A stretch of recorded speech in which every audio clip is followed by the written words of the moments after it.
Cyber थाने की तरफ से बड़ा खुलासा किया गया है सर, क्या मामला है ये पूरा?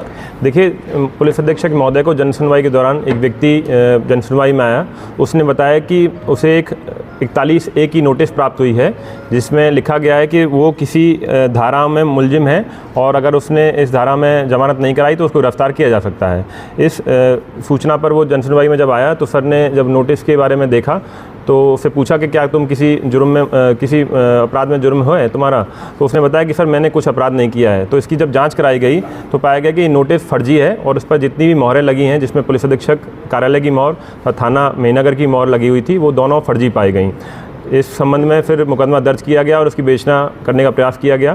तो इसमें जो जनसुनवाई में व्यक्ति आया था आवेदक, उसने बताया कि एक व्यक्ति है वो ये भी बोल रहा है कि मैं तुम्हारी गिरफ्तारी से बचा लूँगा और पूरी सेटिंग तुम्हारी करा दूंगा और तुम्हें परेशान होने की ज़रूरत नहीं है, कुछ पैसा लगेगा वो मैं करा दूंगा। तो इसी उद्देश्य से वो इस व्यक्ति को लेकर भी पुलिस अधीक्षक कार्यालय में आया और उसने अंदर जाकर एक बहरूपिया होने का प्रयास किया और उसने ये बताया कि अंदर मेरी सेटिंग हो गई है और बाहर आकर उससे फिर बोला कि लगभग 22,000 रुपये का पेमेंट आप इस वेबसाइट जो है pay.ecode.gov.in मैं आपको दिखाना चाह रहा हूँ। ये वेबसाइट पर उसने ये बोला भी कि इस वेबसाइट पर पैसा जमा करना पड़ेगा और पूरा हो जाएगा।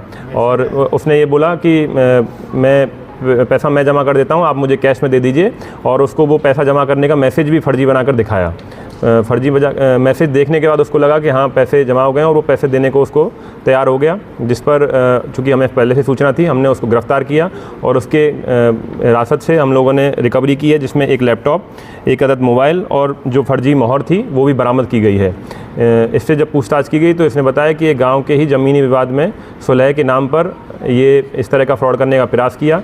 इसने जो 41A की नोटिस है, मैं आपको ये भी बताना चाहूँगा कि 41A की नोटिस का मायना ये होता है कि जब भी कोई विवेचना थाने से की जाती है और उसमें 7 वर्ष से कम की धारा का अपराध होता है तो पुलिस द्वारा 41A की नोटिस अभियुक्त से तामील कराई जाती है, जिसमें यह लिखा जाता है कि अगर आप विवेचना में सहयोग करेंगे तो आपको गिरफ्तारी नहीं की जाएगी और चूँकि आपके अपराध जो हैं 7 वर्ष से कम की सज़ा के हैं, इसलिए आपको निम्न शर्तों पर छोड़ा जाता है।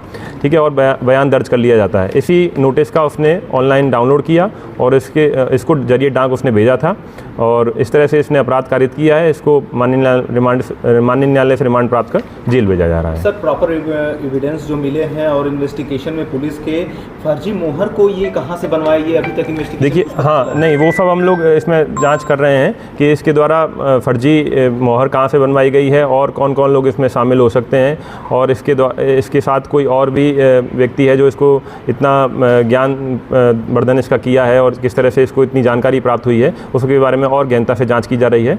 फिलहाल इस व्यक्ति को माननीय न्यायालय से रिमांड प्राप्त कर जेल भेजा जा रहा है। सर, इसके जो बरामद लैपटॉप है, मोबाइल है, उसमें कुछ और एविडेंस मिल पाए हैं क्या इस तरीके के? नहीं, हम लोग छानबीन कर रहे हैं। अभी तो वर्तमान में और कोई व्यक्ति के साथ ऐसा फ्रॉड की नहीं आई है शिकायत। हम लोग जनसुनवाई में भी पुराने प्रार्थना पत्रों की जाँच कर रहे हैं कि उसमें इस तरह की कोई अगर शिकायत प्राप्त हुई हो तो उसका भी हम लोग खुलासा कर सकें।